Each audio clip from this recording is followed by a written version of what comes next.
when I came out to Cliff Jar and Rolling Stone and made that statement, it wasn't a surprise to me because I'd been living an openly gay life. I mean, I was living with my manager, I was going to gay clubs, blah, blah, blah.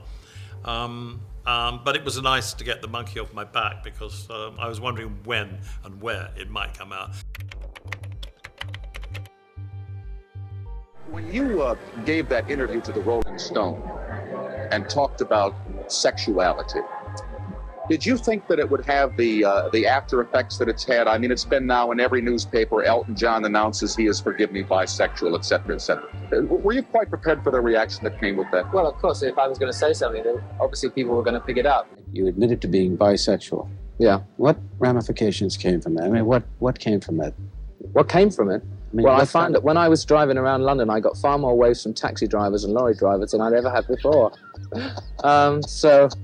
How much of it was said for shock value? Not at all, because nobody, I mean, the only reason I'd never said it before is because no one had ever asked me before, you know? And Cliff Jar, who did the interview, was a very nice guy, and he just came out. He said, you can say, I'll turn the tape recorder off now if you want me to. I want to ask you a personal question. So I said, okay, go ahead. It makes a change from how many pairs of glasses have you got, or how much money do you earn a minute?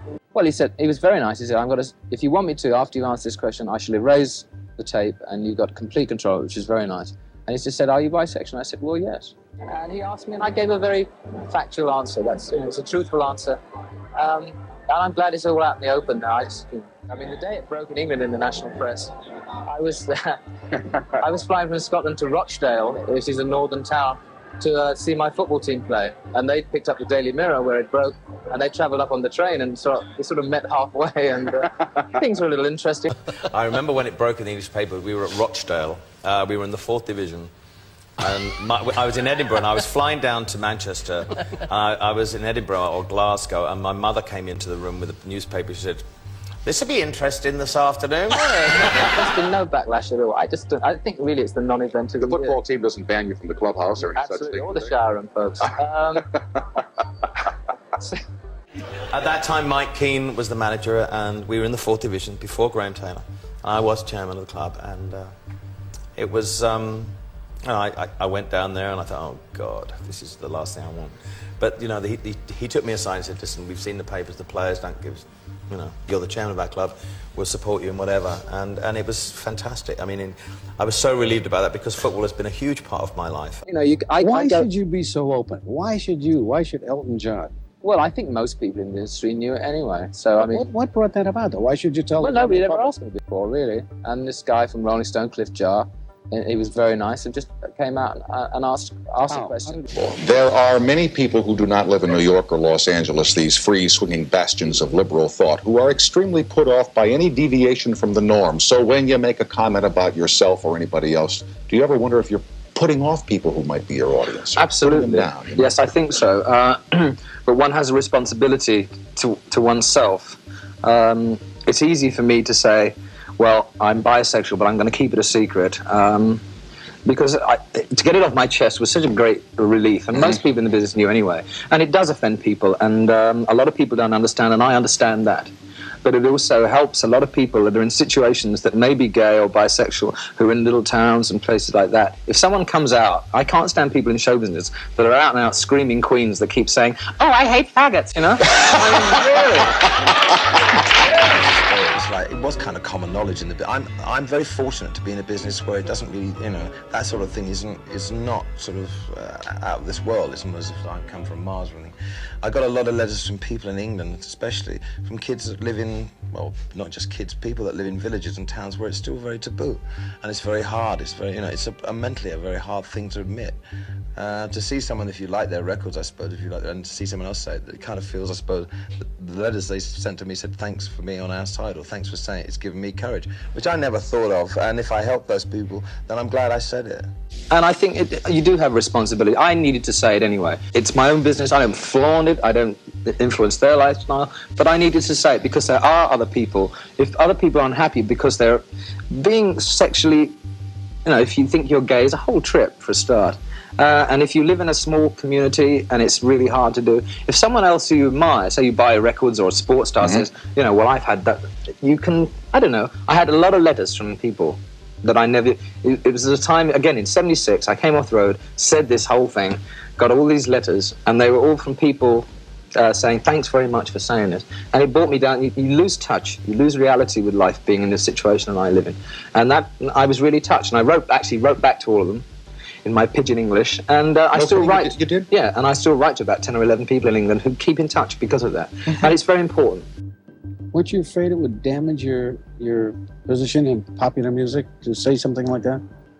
Has it indeed? I think if you've got your own interests at heart too much like that, if you're going to think, well, my career, what's going to happen, then I think you should get out of the business anyway, because you get so obsessed with yourself. No, it was a perfectly honest answer to an honest question. I'm glad I said it. You got your act together. Well, I mean, it's so, big deal. Did that or did that not hurt your career? It did in America a lot, yeah. Did it? I think, yeah, I was dropped like a hot potato. Really? By certain radio stations, yeah. Last time I was in Washington, they had a mass burning of my records. Not this tour, the last tour. But then they burnt Donny Osmond and Dean Martin. I thought, why the hell are they burning them? Maybe because they don't like alcoholics either.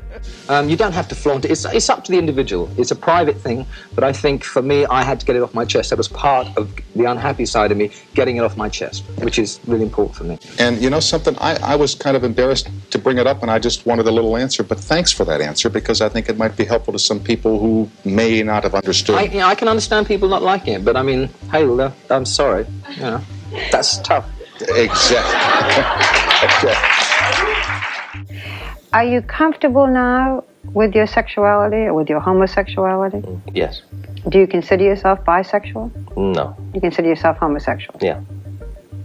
I've tried it all, and I have a lot of great female friends. But if I'm to be totally truthful, I'm a homosexual man.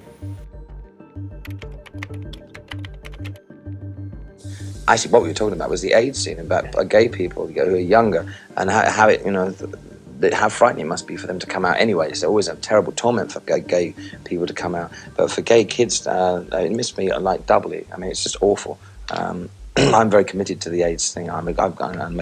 If I'm going to do charity things, I would try and concentrate on doing things like that. One of the rumours circulating down under is that you went to Atlanta. We know that you had a house there, but in fact it was said that you were there for treatment for AIDS. Have you been tested? Are you HIV positive? Oh, there was this program in America called, is it Hard Copy or something like that? They asked me to do an interview, and I said, no, we've done all our interviews. And they said, well, if you don't do an interview, we're going to tell everybody that you went to Atlanta for this. There's a Center for Disease Control in Atlanta. And they threatened to come into my building that I live in, and they threatened to buzz me with a helicopter, which they did. So we sued them, and they dropped it like hot bricks. I'm tested on a regular basis. I am not HIV positive. I have lots of friends who are, and I intend to do something for them and do concerts and raise money for those people who are less fortunate than myself, but I'm not. Because basically, I mean, after all that hanky-panky that I got up to in the 1970s and 80s, I came out of it all HIV negative, and so there must have been a reason for me to get sober and to do something good. I'm very aware that when I got sober, I was very lucky to have survived what I put myself through. I also wasn't at the forefront of the AIDS protest organizations that happened in the 1980s, like ACT UP, right. Because I was too self-absorbed in my own world. There was so much lost time that I had to make up for, and I regret and apologize for not being there to the gay community in those days when it was desperately needed to be there and be counted, stand up and be counted, and I didn't, and I feel ashamed of that. I became very friendly with the Ryan White family, with Ryan and his mother Jeannie, and that helped me a lot to see how out of whack my life was, how impossible my life had become, how self-obsessed I'd become. And shortly after Ryan died, which I was at the funeral for in Indianapolis, and I played at the funeral, I decided 6 months later that my life was pretty horrible. And I went to his funeral, I played at his funeral, and if you look at videotape and you go back into your vaults and you see me playing at the funeral, I'm huge. I'm white hair, overweight, sad, vacuous. And I spent that week in Indianapolis with Jeannie White, Andrew White, and Ryan when he was dying. And I got touched. To laugh and cry, to live and die in the brightness of my day.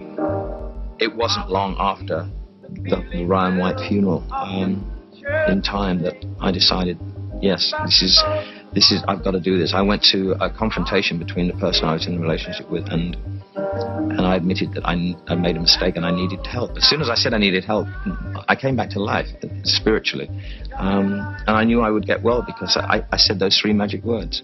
I went into rehab, and I've been this year. Hopefully in July I'll be 18 years sober and clean. And as soon as I got sober and clean, I thought, you know what? I've been so fortunate to have been a drunk and been a drug addict and not become HIV positive, and I've got to do something to help people like Ryan White and the people that I kind of betrayed when I was doing those kind of things. And so I decided, because I have experience, I used to be chairman of a football club in England, a soccer club, I thought, this is a good chance for me to prove that I can do something positive now. And when I got sober, I thought I'd start my own foundation. I did a concert for Elizabeth Taylor at Madison Square Garden for her foundation. And Elizabeth's been the great role model for me. What does it do? When it started, it was for direct care to people at that time who needed food deliveries, medical deliveries, buddies. I used to actually deliver food for in Atlanta for Project Open Hand. Now what? Now it's still for direct care, but for education. And we've spread our wings. It was just in America and Great Britain when we started. Now we're over 55 countries. And I think the AIDS Foundation has really been responsible for raising $350 million worldwide with matching funds in the 12 years that we've been together.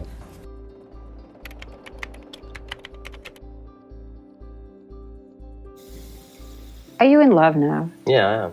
Can you tell us anything about him?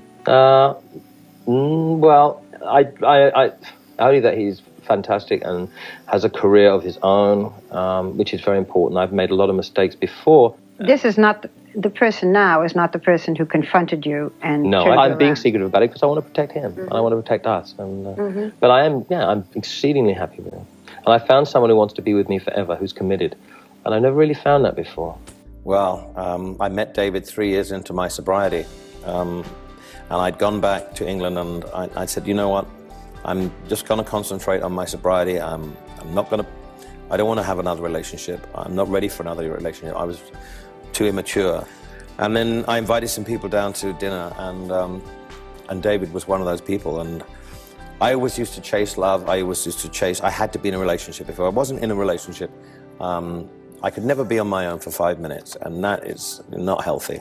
And I hit it off with him, and we went out together for 6 months before he finally moved in with me. And he's been with me ever since. It's one of the great journeys of being sober and clean is that you have to be confrontational. I hate confrontation. I always used to hate confrontation. And being in a relationship is all about communication, and he's very good at that with me. Who could be happier than me? But it's only as a result of by getting and doing the right thing, actually becoming an adult for once, that this all happened. I think I asked you before, are you going to get married? No. No, I mean, that's been in the papers. We've been having babies, we've been getting married. With my hips, I could probably get married and have babies. So far, I would say that if I could protect David, because if I if I die and I leave everything to David, or, he's the beneficiary of my will, he doesn't get the same benefits as if, your wife, if you died, your wife. So it's, it's very unfair. I mean, I'm not keen on marriage, to be honest. I'll look into it for you. Thank you very much, yes. You talk about David Furnish with great affection and respect. And we have a major issue now in this country, and probably in yours, and that's the business of gay marriage, of people being allowed to be married legally, to men, to women. What do you feel about that? Well, I think it is a hot potato. David and I have lived together 10 years, 10 and a half, nearly. If I died tomorrow and I have a will that leaves something, more or less everything to David, my family could come in and contest it. And I've seen it happen to so many gay couples. In England, the Civil Liberties Act is coming in, where David and I will be able to go and register as a couple, and we will have the same rights. I don't want to get married. It's not my choice. That's an individual thing. But I think people have the right, as gay or straight or whatever, if they live with people, to be protected, to protect their other half. Since you were last here, you tied the knot with your longtime partner, David Furnish. What is that like in a male-male tied the knot? When males tie the knot, is it a marriage? No, I don't think it is a marriage. I mean, it's called a civil partnership in Great Britain. And a lot of people said, oh, well, it's like a marriage. But it's not really the same as a marriage, I don't think. It might, I mean, we'd lived together for 12 years before, you know, we did that. But it was the first day of the legislation becoming legal in England. And we wanted to say to people, listen, we're going to do it. We approve of this. I'd seen so many cases of gay couples, one of them dying, and the person who died had left their money to the partner, and then the families came in and just, the partner was left with nothing. It just gave people basic rights that married people had. But I don't really consider it a marriage, I just consider it a blissful extension of what we had already. And what we had was pretty special, but I actually felt, and David felt differently after that. I think it gave us a real sense of security and satisfaction. And I think everybody who lives with someone and who is committed to someone should have that sense of security. But you said you don't care if it's marriage or not. No, but I just think people should have this, if you love someone, you should have the chance to commit to them for life. And it's just, and I know that is a very, very sore point with a lot of people, and I understand that. But I mean, being a gay person, the fact that I can commit to David and say to him, listen, I want to be with you for the rest of my life. And we have the security knowing that if anything happens to either of us, that everything's going to be fantastic. If I can leave things to David and he's not going to have a battle with my family. Not that my family would ever do that, because they wouldn't. But it's just the knowledge that you can wake up in the morning and feel safe.